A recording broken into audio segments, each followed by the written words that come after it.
Hey everybody, it's a nice spring day here finally, so I thought I would do another scope. I wanted to talk specifically about patience.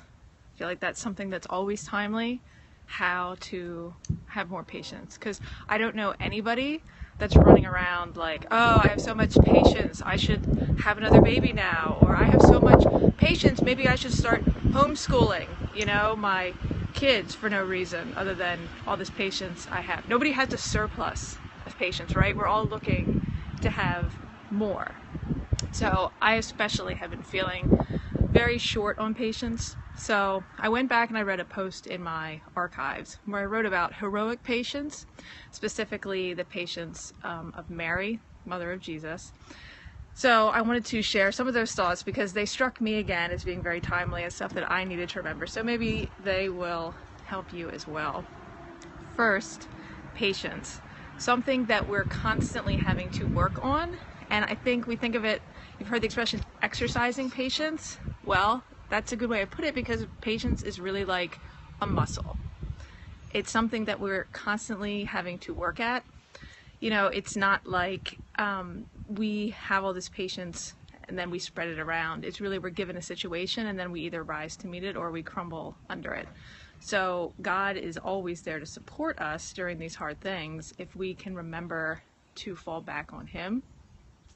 So, when we're given these opportunities for patience, which is constantly, a lot of times, more than we want them, we have to choose to look at it as like, this is our opportunity to work out, to build our patience muscle, So when we're given challenges, some of these challenges we may choose. I homeschool, so on the particularly difficult homeschooling days, I need to remember that, I need to exercise patience and work really hard, even when the kids are asking me what 7 times 8 is, even though we've gone over that a lot.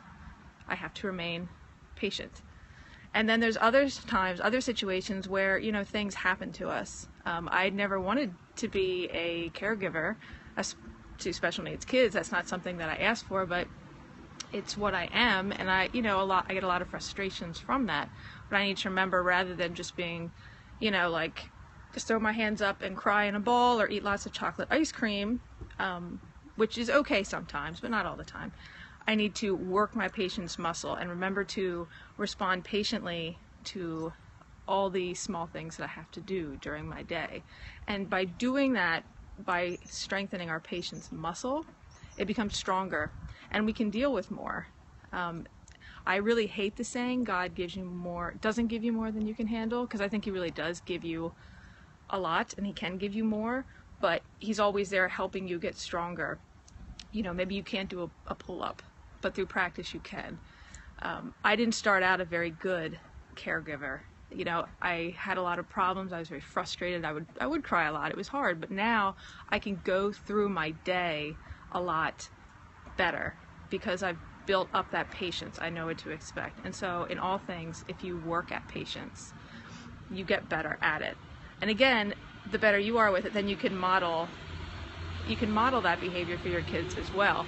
It's really hard to say, kids, you have to sit there and wait patiently for a snack or food or more food or another snack or more food, right? Because kids are always hungry. They need to learn patience, right?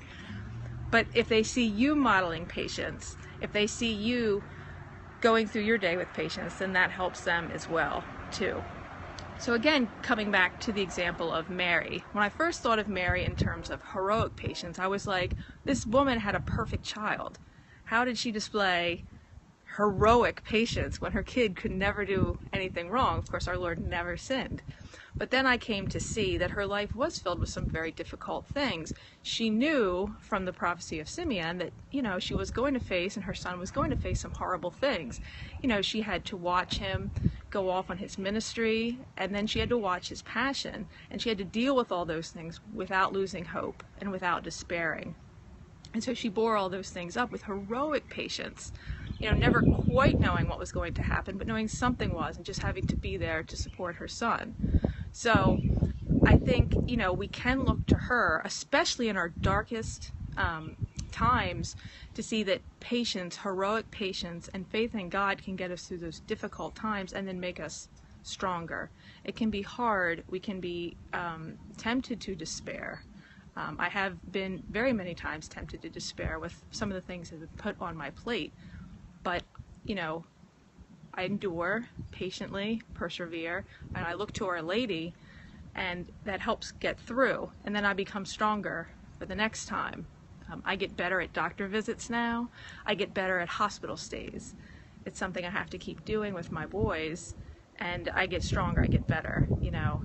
And that's the example that our Blessed Mother sets also. And then I think, you know, there's a great quote, you know, from St. Gregory that I want to share. And it's, "Rejoice then, we can be martyrs without the executioner's sword if we only preserve patience."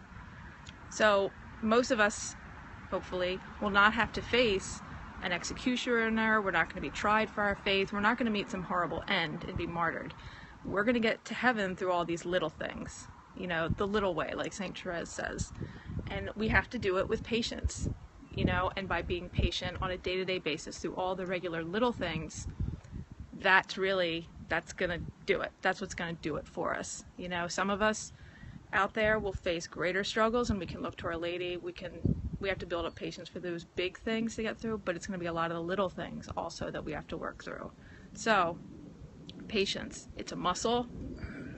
We can work it, we can get stronger with God's help, with the example of the Blessed Mother, and we can learn to, you know, deal with everything that comes our way, big and little, okay, and not succumb to it and give in to despair and hopelessness, and then we become stronger and stronger the more we do that. So, there we go, a little talk about patience. Hopefully it's something to help your week. My Monday was really crappy, so Tuesday is looking a little bit better, and maybe by being more patient and continuing to work my patience muscle this week, we can all, you know, have a better week. Yay! So, thank you to everyone who's watched. Thank you to anyone out there that watches this in the future. If you have any questions, be sure to leave them on, send me a comment, message, email, visit my blog, thesaintthelyceum.org. This will be up on YouTube on my channel. Search for Kelly Mantone or The Saint the Lyceum. Thank you, everybody.